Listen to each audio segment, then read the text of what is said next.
Hello. This time, I would like to introduce the book You Want to Die Because You're Trying So Hard to Live. People Who Live Carelessly Don't Say I Want to Die by Taira. This book starts with the very thought-provoking title, You Want to Die Because You're Trying So Hard to Live. Some of you may have thought, what does that mean? When you heard these words. The author of this book is a doctor named Taira. He has been a psychiatrist and has faced many patients for over 20 years. Dr. Taira himself actually experienced failing the medical school entrance exam 3 times, and he says he tasted deep despair during that time. This experience is connected to his attitude of empathizing with the suffering of his patients. After working as a hospital doctor seeing many patients in a large hospital for 13 years, he opened his own clinic. I feel that he is someone who aims for warm, human-centered medicine, not just efficient medical care. Also, since he was young, he has been learning and practicing methods to stabilize the mind by adjusting the body. Based on his own experiences and dialogues with patients, Dr. Taira explores the true causes of difficulties in living and gently conveys important things to us while staying close to us. First, Dr. Taira tells us that you are working very hard right now and that you are a truly wonderful existence. For example, childcare, housework, caregiving, work, studying, etc. Even though these things might be taken for granted by those around you, they are absolutely not ordinary, they are truly amazing, miracles. He says that because you are living so intensely, struggling with friendships, finding your dreams don't easily come true, keeping a smile even in difficult environments, putting yourself second for your family, it's precisely because you are living so hard that you sometimes feel so exhausted that you want to die. In this book, he clearly explains why we suffer so much. One reason is that we live within many restrictions that we place upon ourselves, such as I must be like this or I must be thought well of by others. Especially the idea that I must not cause trouble to others, if taken too far, can corner oneself and sometimes even lead to thinking it would be better if I weren't here. However, he says that everyone naturally causes some degree of trouble while living, and it's a matter of mutual help. Also, we sometimes compare ourselves to others and feel worthless, leading to depression.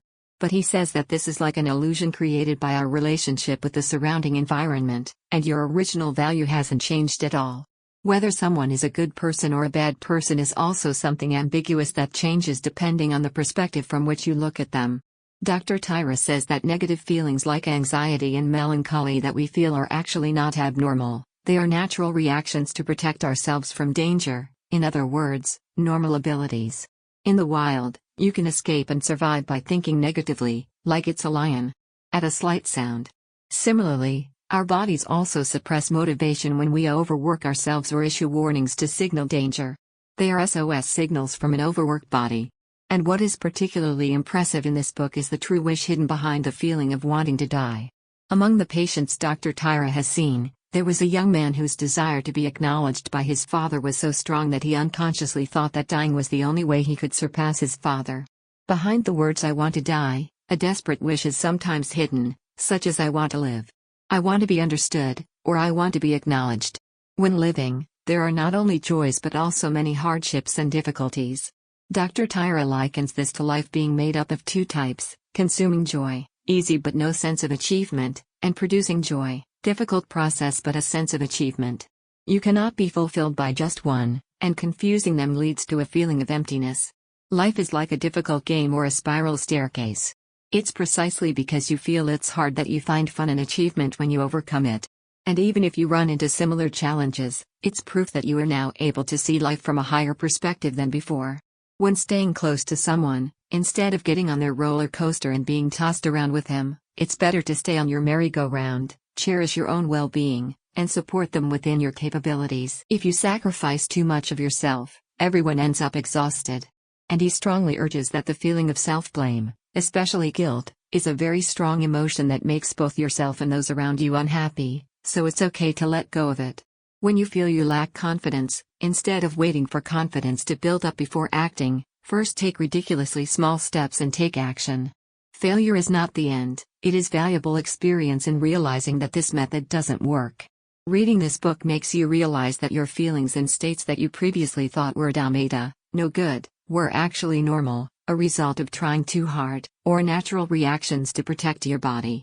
And you are given the courage to look at the true wish hidden behind the thought of wanting to die.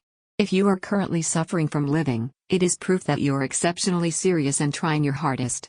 You are fully worthy of living. This book acknowledges your efforts and tells you that you are wonderful just the way you are. And it should give you hints for living life a little easier and more like yourself. Please do pick up this book and experience Drive. Taira's gentle message. Thank you for watching. If you liked this video, please subscribe and give it a high rating. See you in the next video. May your life be a better one.